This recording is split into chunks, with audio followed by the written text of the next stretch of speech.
Nous sortons d'un atelier de 3 jours qui nous a été facilité par Éco-Communication et Endagraph Sahel. Un atelier qui nous a permis de faire le bilan de toutes les formations que nous avons reçues, de pouvoir les quantifier. Et au sortir de cet atelier, nous avons vu que nous avons reçu beaucoup de formations, mais pour la plupart des formations ponctuelles et sans qualification. Ce qui laisse voir que il y a beaucoup de choses qui restent à faire. Et c'est pourquoi il y a également que nous avons vu également les stratégies, les ambitions qu'il faudrait mettre en œuvre pour que tous ces manquements puissent être une réalité. Ce qui est le plus intéressant encore, est qu'aujourd'hui, nous avons presque une esquisse de feuille de route qui permettra de mettre en œuvre tout cela, tous ces manquements que nous avons vus. C'est pourquoi nous remercions. Nous remercions du fond du cœur et vivement ces 2 ONG avec qui nous avons signé une convention. Et je vais également le dire que depuis 2021, Endagraph Sahel, ASDI, Éco-Communication sont en train d'accompagner les femmes. Aujourd'hui, nous avons une cartographie des organisations, des GIE qui sont en train de travailler dans la transformation, ce que je trouve très important. Nous savons aujourd'hui qui est qui, où est-ce qu'elle est, où est-ce qu'on peut la trouver et qu'est-ce qu'elle est en train de faire réellement. Pour ça, nous disons un très grand merci à ECO, un très grand merci à ASDI et à ENDA.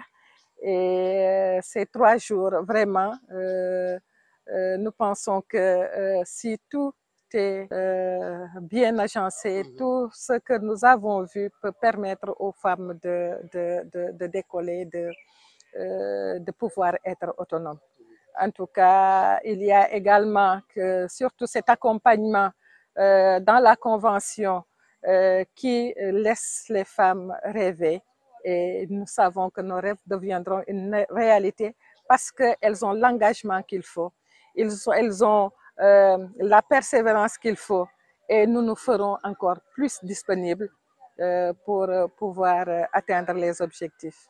Et pour ce qui est du CEDAF, nous nous engageons à les accompagner, à les suivre et à être là à chaque fois qu'elles en auront besoin, surtout dans la formalisation parce qu'il reste beaucoup de choses à faire. Et surtout avec la cartographie, on savait qu'il y a des femmes qui ont au moins certaines compétences dans ce domaine de la transformation. Mais cet atelier de 3 jours nous a permis de voir que c'est vraiment insuffisant. Dans le CEDAF, nous avons beaucoup d'unités. Nous avons des unités. Vient s'ajouter maintenant à l'unité que ECO nous a octroyée du matériel de qualité, mais également du petit matériel pour certaines GIE qui se sont distinguées parmi celles qu'ils ont visitées. Et vraiment du bon matériel. Du bon matériel. Encore une fois, merci. Sahel et Éco-Communication. Aujourd'hui, nous organisons cette activité de remise du matériel du lot destiné aux femmes transformatrices du département de Oussouye.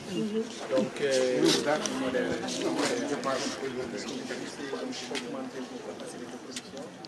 dans le cadre du partenariat entre Éco-Communication, ASDI, Endagraph Sahel et les autorités territoriale du département de Oussouye, donc pour accompagner les femmes transformatrices. Donc l'objectif de cet atelier de 3 jours était de bâtir ensemble, de co-construire ensemble un modèle de formation professionnelle, certifiant, axé sur les potentialités donc, du terroir. Ce qu'on peut retenir, c'est d'abord, comme vous le savez, on dit souvent qu'on ne peut pas transformer une réalité qu'on ne connaît pas. C'est pourquoi, dans un premier temps, nous avons fait le bilan. C'est-à-dire, nous avons fait le diagnostic pour voir réellement qu'est-ce qu'il existe par rapport à l'accompagnement des femmes dans le cadre de la transformation des produits agroalimentaires. Donc, quelles sont les insuffisances, quelles sont les forces, quels sont les défis. Et nous avons quand même retenu sur ce premier point que les femmes quand même ont depuis longtemps ou bien ont souvent reçu des formations donc, ponctuelles, des formations de courte durée qui n'étaient pas très souvent en adéquation avec les besoins des femmes. Donc ça, c'était le premier point. Et le deuxième point, nous avons avec l'ensemble des acteurs, les services techniques, le 3FPT, l'ADER, les centres de formation professionnelle, les femmes, etc. Tout le monde était présent donc, au niveau du CEDAF de Oussouye pour qu'on discute de la vision. Et nous avons ensemble défini donc, une vision de la formation professionnelle avec les femmes. Et nous avons également défini ensemble nos ambitions, qui consistent entre autres de sortir de la femme sénégalaise, particulièrement les femmes de aussi dans la pauvreté, de leur permettre quand même d'avoir leur autonomie, de leur permettre quand même de valoriser les produits forestiers non ligneux qui pourrissent chaque année en période d'hivernage. Donc, comment valoriser ces produits, comment augmenter donc, leur capacité de production en se basant par une formation innovante axée sur l'approche par les compétences de type dual. Donc, c'est ce qui a été donc, retenu. Et par rapport au troisième jour et au dernier jour, nous avons mis le focus sur les différents axes de travail et les solutions. Avec qui, comment et avec quels moyens. Parce que quand même, planifier, c'est organiser des activités dans le temps et dans l'espace avec les moyens disponibles. Donc, nous avons défini quand même un modèle de synergie parce qu'il y avait tous les ONG basés ici à Oussouye, il y avait Eclosio, il y avait Never Die, etc., ainsi de suite, Endagraph Sahel, ECHO, et nous avons défini ensemble quand même les différents axes.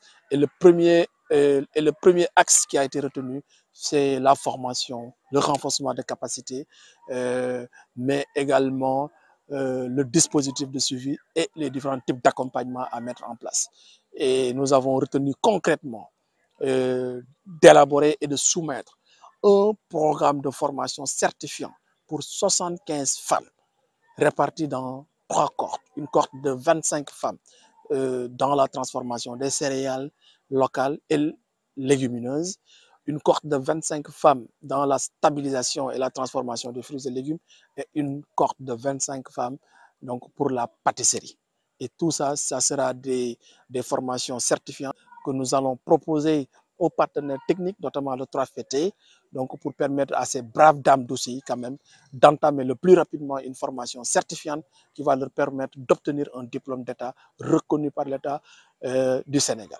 Et c'est ça, ça a été quand même une des recommandations phares, mais aussi dans le cadre de l'organisation et de la structuration, tous les acteurs à l'unanimité ont décidé de mettre en place un comité d'orientation qui va jouer un rôle de sensibilisation, de plaidoyer et de communication. Parce qu'il y a un travail important à faire pour le changement des mentalités. Et nous devons accompagner ces dames pour leur permettre une meilleure autonomie, pour leur permettre de jouer pleinement sur la lutte contre l'insécurité alimentaire, parce que c'est bel et bien possible. Avec les femmes, tout est possible. C'est pourquoi, avec le CEDAF, nous avons défini donc, ces différents axes que nous avons planifiés dans le temps et dans l'espace, et nous comptons démarrer le plus rapidement donc, ces programmes de formation avec les femmes. À mon avis, ce qui est plus important, c'est la formation. Et je te l'ai dit au départ, les femmes, elles-mêmes, ont reconnu que toutes les formations qu'elles ont reçues, c'est des formations à courte durée, c'est des formations ponctuelles. Parce que recevoir une formation 3 jours, 5 jours sur la transformation, dire que maintenant moi je suis qualifié, quand même ça c'est de l'utopie. Ça c'est pas possible.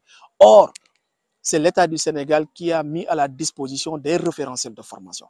Et ces référentiels de formation disent que pour pouvoir avoir le diplôme minimum, qui est le certificat professionnel de spécialisation, il faut une durée de 3 à 6 mois. Donc, vous ne pouvez pas faire 2 jours, 3 jours qui est de l'information et nous dire qu'on a maîtrisé toutes les techniques de transformation des produits alimentaires, on a maîtrisé toutes les normes d'hygiène, de qualité et de sécurité, mais non, ce n'est pas possible. Mais je suis d'accord, il ne sert à rien également de former les femmes sans les accompagner, sans les outiller, sans améliorer leur environnement de production et d'apprentissage. Mais il faut les accompagner à la pratique. Vous ne pouvez pas former ces femmes, mais si on les forme avec un diplôme d'État et on ne leur dote pas de matériel lourd, c'est-à-dire des séchoirs, un local de transformation, mais ça ne sert à rien du tout. C'est du pareil au même avec les formations ponctuelles. Donc, nous, notre philosophie à ENDA, c'est d'abord de faire un diagnostic, de faire des formations qualifiantes, certifiantes, mais également de les accompagner, de les doter de matériel quand même performants qui leur permettent de produire en grande quantité, d'assurer donc la production locale, mais également de voir comment même donc exporter donc ces différents produits donc dans la sous-région, même pourquoi pas en Europe et aux États-Unis d'Amérique, et c'est bel et bien possible. Donc voilà nous notre perception, mais également d'améliorer la gouvernance, c'est-à-dire de les regrouper ensemble, parce que tous ces acteurs de la chaîne de valeur agroalimentaire d'Oussouye travaillent tout en s'ignorant. Et ça, ce n'est pas normal. C'est pourquoi nous comptons les mettre en réseau pour qu'ils travaillent ensemble. Que si, par exemple, il y a un partenaire qui vient, que le comité d'orientation puisse donc les recevoir et les orientations avec le CEDAF. Donc voilà nous, notre compréhension, notre souhait, notre volonté pour accompagner donc, toutes les femmes de Oussouye en partenariat avec le CEDAF, en partenariat avec donc, leur groupement fêtière, donc pour une meilleure autonomie alimentaire des femmes, pour une transformation organisée, basée sur donc, la formation professionnelle, mais basée également sur l'exploitation et la valorisation des produits locaux. C'est du matériel de transformation, donc composé des ustensiles, du petit matériel, mais également aussi d'un matériel assez lourd qui est le cessoir, qui a une capacité de plus de 120 kg. Ça va permettre quand même aussi de motiver les femmes davantage. Ça va leur permettre aussi quand même de commencer pas par pas, parce que c'est important. Le changement, c'est dans la durée. Donc, il faut quand même leur montrer la voie. Et c'est pourquoi nous invitons également toutes les autorités territoriales, le président du conseil départemental, les maires également, à accompagner davantage les femmes, à leur accompagner de la formation, de l'appui du petit matériel, et c'est important. Mais également de former les jeunes sur des métiers porteurs, sur des métiers qui utilisent les potentialités de la zone, et c'est bel et bien possible pour qu'ils puissent travailler, avoir des diplômes, créer leur propre entreprise et contribuer au développement économique donc, du département de Oussouye.